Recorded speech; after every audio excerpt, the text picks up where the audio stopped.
It's Movember, the month we bring awareness to men's health and what is causing them to die sooner than necessary. Last week we looked at the physical issues, where I used the phrase nut cancer a weird amount of times. And this week we're looking at men's mental health. And yes, I'm aware we are all having a bit of fatigue when it comes to the issue of mental health, but it is important, and I'm told my way of talking about it gets through to blokes, and I'm still not sure what that says about me, but anyway, on with the show. Before we begin, we post death and dying related videos every Friday, so if that sounds like your kind of thing, consider subscribing to the channel. Now let's talk men's mental health. Again, I'm very aware that this is an in topic at the moment and a lot of us are sick of hearing about it. I get it. But it is important, and there is a very good reason that men's suicide rates are higher than women's. Firstly, the method they use. Secondly, they bottle everything up, don't talk, and for being the problem solvers, they tend not to seek out solutions for their own issues. This is all generally speaking, of course, but it is backed up by many studies. Though as a psych, I can tell you, keep in mind that while suicide is mostly linked to mental health, it can be linked to other things, like getting caught in a massive lie, not wanting to deal with punishment for crime or indiscretion, or as a manipulative revenge tactic, none of which are good. How to help a mate. But let's stick with the mental health aspect and start looking at how you as a mate can help prevent suicide. And I want to preface this by saying if your mate does take their own life, it is not your fault. It was their decision, no one else's. Unless there was some sort of criminal manipulation aspect in there, but I doubt it. But they are your mate and you want them alive. So what should you be looking for? Well, anything uncharacteristic of your mate. If they are usually shy, easygoing, and suddenly they're the life of the party, red flag. If they are usually the life of the party and are suddenly quiet and it's not just a one-time thing, red flag. You see what I mean by uncharacteristic? Other things you may notice in your mate include not sleeping. For instance, if they're coming to work repeatedly showing signs of not having slept or saying how tired they are and they haven't been sleeping, well, that's obvious. Eating less or more than usual. Usually when you are eating absent-mindedly, that's an issue. For you as a mate, if you see them putting on or losing a lot of weight, that's a sign. But to be clear, we're not talking about your mate Jim, who's always been a bit on the chunkier side and has decided he needs to lose a few kilos, and now when you go to the pub, he's only having 1 pint and a starter meal. That's not what we mean. That is purposeful, conscious eating, even though he is eating less than usual. Forgetting grooming, such as no clean clothes, not showering or brushing teeth. This also goes for the cleanliness of their living quarters. These things should be very noticeable to you. Avoiding social situations, particularly if it's uncharacteristic for them. If they suddenly always have an excuse or they flat out say they can't be bothered, go check on your mate.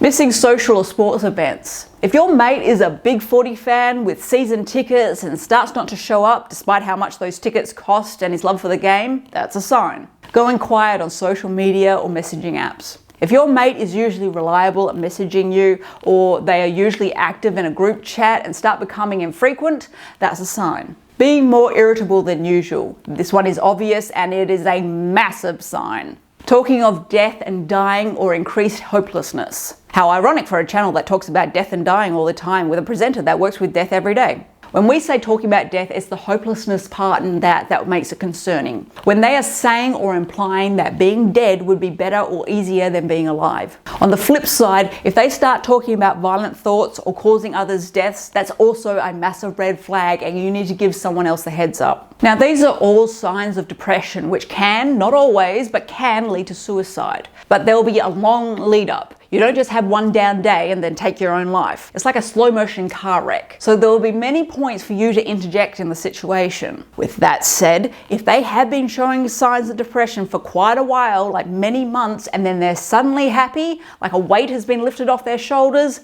massive red flag. It is likely that they have a plan and will attempt to carry it out very soon, and they are more upbeat because they now see a way out. So that is the long way to suicide, but people also choose suicide impulsively. So if your mate has just broken up with their partner, check in on them. If they have just lost a job, check in on them. These are the kind of events that can lead to impulsive, risky behaviors. So say you have noticed a few of these things in your mate and you're thinking, yeah, I better check in on them. What do you say? It could be as simple as, hey man, I've noticed you've been a bit off lately, everything all right? Now, most people's general reaction is to say something like, yeah, all good, mate, or some other version of, I'm fine, so it's all right to push a bit more. This isn't you being pushy or nagging or anything.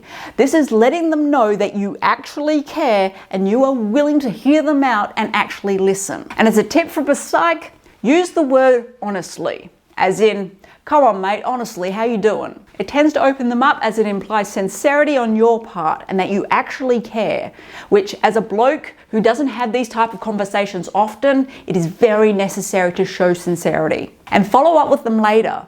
Their problems aren't going away with a quick once-off chat, especially if they're grieving. People get inundated with sympathies and hollow offers of help in the week between the death and the funeral, but then everyone just forgets about them or completely ignores them because they don't know what to say or how to deal with it. If you are a real mate, keep checking in with them regularly as the months go on and give them practical help as well as emotional support. A lot of blokes find giving practical help easier, and that's great too. If you're finding this video helpful, please show us some love and click the like and subscribe buttons. And if you really like it, perhaps consider sharing it with the men in your life. And with that, onwards. How to help yourself. But let's talk about men's conversations in general. There is always that one guy, that one person in the friendship group who checks in on all the others, but no one checks in on them. And then when they go jump into a lake, all their mates are like, well, we didn't see that coming. He was always the level-headed one. If you say you are a mate, act like one. Go back to your book from primary school and read again what the word friend actually means. And if you are the one in the friendship group who is always checking in on others and getting nothing in return, you might need to reconsider that friends group, which I know is not easy, especially at adults. Making friends is extremely difficult, but reevaluate your position. Ask yourself, if I need help, are these blokes reliable? And be very honest with yourself. Which brings us neatly onto looking after yourself so you don't go over the edge. Firstly, if you notice any of those signs in yourself that we just listed, it's time to talk to someone. A professional, a hotline, a mate, family member, religious leader if that's what you're into, whatever the case may be. And do it before you reach crisis point. And a quick word on therapy. While we're here, let's look at the common things that we hear about our profession. And let me be very blunt on a few things here. Only crazy people need therapy. Firstly, there are many different types of mental health professionals. Generally speaking, counsellors are more for the practical in-the-moment issues, like you're getting a divorce or someone has just died. Psychologists are more for issues with mood, like depression and anxiety. They look back at what caused those issues, such as childhood trauma or parents with high expectations, and why you make the decisions that you do. Psychiatrists deal with reality issues, often ones that need medication. All of these have their overlap, but the point being that there are different professionals for different things, and most of them aren't dealing with crazy people. Next myth, therapy is for the weak or the self-indulgent. You know what's weak?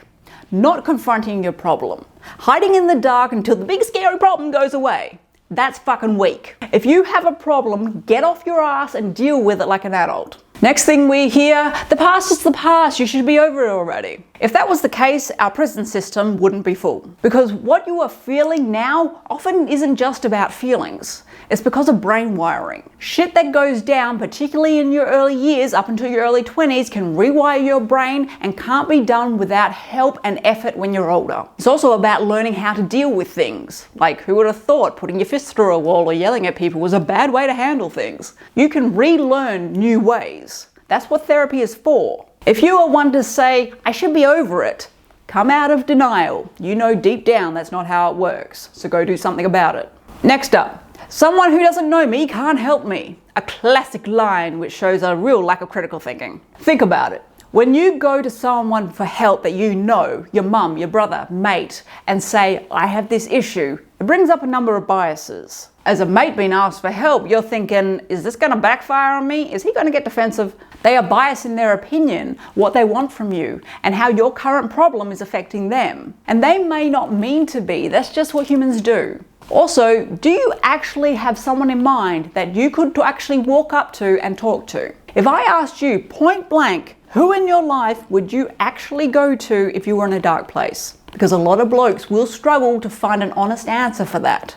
And how would you start that conversation? Probably with a lot of awkward small talk and then not really getting to the heart of the issue. There's no need for that with a therapist. The simple premise of you being there means you have something you want to get off your chest. And a therapist doesn't have a bias towards you because they don't know you. Yes, they are getting paid. We gotta eat. We got bills to pay just like everyone else. But we don't gain anything from pushing you one way or the other like people you know will, consciously or not. And before you say, well, why would you make me get better? You just make me sick so you can get more money. Firstly, it's not as well paid as you'd like. And secondly, I've been in private practice, and a client that makes no improvement is a massive pain in the ass. Thirdly, we like solving puzzles, not pulling them apart. It's a big reason a lot of psychs went into the job. And also, you can always leave. You're not being held hostage. Also, just so you know, a therapist is not going to give you the answer.